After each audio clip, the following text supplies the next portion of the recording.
Hello viewers, আসসালামু আলাইকুম। Shorthand চ্যানেলে আপনাদের আবারও স্বাগতম। আজকে নতুন একটা ভিডিও নিয়ে আসলাম।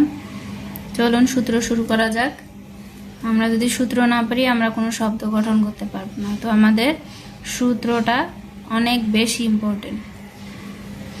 কোনো শব্দের মধ্যে পাশাপাশি দুটি বর্ণের যদি একার বা আকার থাকে এবং শেষের অক্ষর যদি অন্তস্থ হয়, তাহলে উক্ত শব্দে এ এর মাঝে ডট বা বিন্দুকে বসিয়ে লিখতে হবে। আবারও বলি, কোনো শব্দের মধ্যে পাশাপাশি দুটি বর্ণে যদি একার বা আকার থাকে এবং শেষের অক্ষর যদি অন্তস্থ হয়, তাহলে উক্ত শব্দে এ এর মাঝে ডটকে বসিয়ে লিখতে হবে, ডট বা বিন্দু যাই বলেন। চলুন শব্দ শুরু করি। এখানে আমরা কি বলছি, সূত্রটা আগে খেয়াল করি। কোনো শব্দের মধ্যে পাশাপাশি দুটি বর্ণ, পাশাপাশি দুটি বর্ণ হচ্ছে গ আর অন্তস্থ, এর মাঝখানে যদি একার বা আকার থাকে, এখানে ধরেন একার আছে আর এখানে আকার আছে, আমাদের সূত্রের সাথে মিল আছে, এবং শেষের অক্ষর যদি অন্তস্থ অ হয়, তো আমাদের শেষের অক্ষর অন্তস্থ আছে এবং দুইটি বর্ণের মাঝখানে আকার আছে, একারও আছে, তো আমরা এই সূত্রটি ব্যবহার করতে পারবো। এই সূত্রটা কি, এ এর মাঝে ডটকে বসিয়ে লিখতে হবে। চলুন শুরু করা যাক। গে বা গায়ে, এখানে আগে আমাদের গটা লিখতে হবে, যেহেতু পুরাটাই সূত্র আর শুধু গ যোগ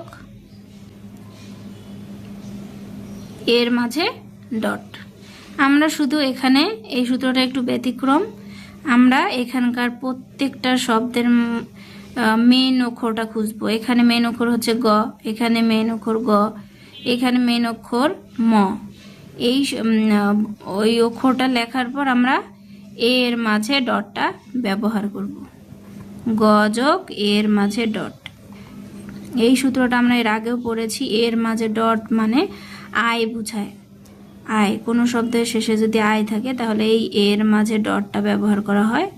এবং এই যে এখানে দেখেন নতুন একটা সূত্র পেলাম, যে শেষের অক্ষর অন্তস্থ এবং দুইটা অক্ষরের মাঝখানে যদি আকার একার থাকে তাহলে আমরা এর মাঝে ডট ব্যবহার করব।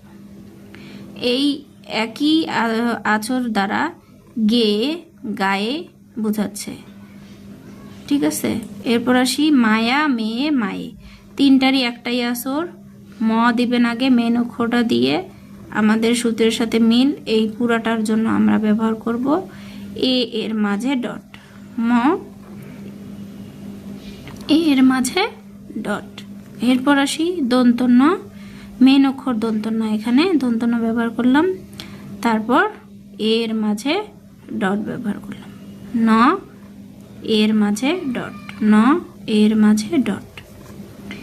এরপর আসি চে, তাহলে চ এর মাঝে ডট, চ এর মাঝে ডট।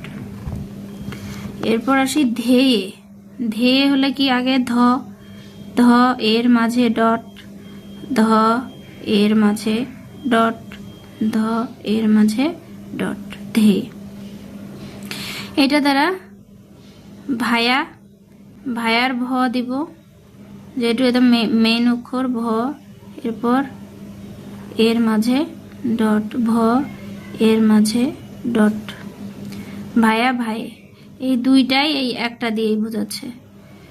এরপর কায়া খেয়ে খেয়া, সব একটাই আচর, খ এর মাঝে খ, এরপর এর মাঝে ডট, খ এর মাঝে ডট, এভাবে আমরা পুরা লাইনটা লিখব।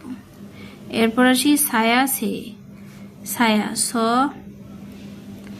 স এর মাঝে ডট, ছায়া স এর মাঝে ডট, সে, দুইটাই একই বোঝাচ্ছে, কিন্তু বাক্য যখন বলা হয় তখন সেই বাক্যে যে শব্দ থাকবে আপনাকে সেই শব্দটাই ব্যবহার করতে হবে। তো এই সূত্রটা একটু ব্যতিক্রম, আপনারা একটু ভালো করে বোঝার চেষ্টা করবেন। ধন্যবাদ সবাইকে।